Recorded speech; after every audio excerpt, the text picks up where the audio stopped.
হাওয়া অফিসের পূর্বাভাস মতোই শুক্রবার ৭ সকালে স্বস্তির বৃষ্টি নামল মালদায়। বৃষ্টিতে ভিজল মালদা শহর। উল্লেখ্য, হাওয়া অফিসের পূর্বাভাস অনুযায়ী গত ১৬ তারিখ থেকে মালদায় বৃষ্টি শুরু হয়েছে। গত ১৬ তারিখ থেকে শুক্রবার ২৩ তারিখ পর্যন্ত প্রায় প্রতিদিনই মালদায় কম বেশি বজ্র বিদ্যুৎ সহ বৃষ্টি হয়েছে। সঙ্গে মাঝে দু একদিন হালকা ঝোড়ো হাওয়া বইছে। এর মধ্যেই শুক্রবার ৭ সকাল থেকে মালদার আকাশ কালো মেঘে ঢাকা পড়ে। সকাল থেকে মালদা শহর সহ জেলার বিভিন্ন প্রান্তে বৃষ্টি শুরু হয়। কখনো অঝোর ধারায়, আবার কখনো হালকা বৃষ্টির দেখা মেলে। শুক্রবার সকাল থেকে মালদায় কয়েক ধাপে বৃষ্টি হওয়ায় তাপমাত্রার পারদ অনেকটাই নিচে নেমে যায়।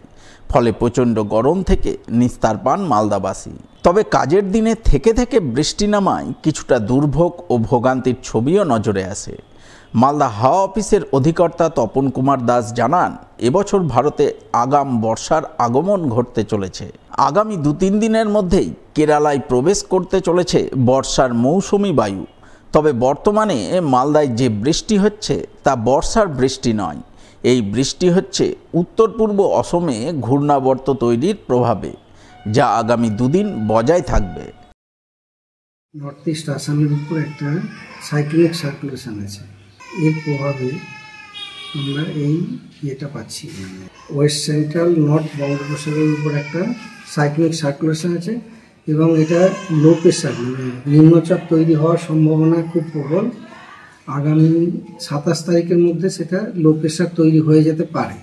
মোটামুটি নেক্সট 2 ডেজ, আরও 2 দিন পর, আজকে হচ্ছে 23, তো মোটামুটি 25-26 তারিখ নাগাদ কেরলে হিট করে যাবে। কেরলে হিট করার কথা 1 জুন।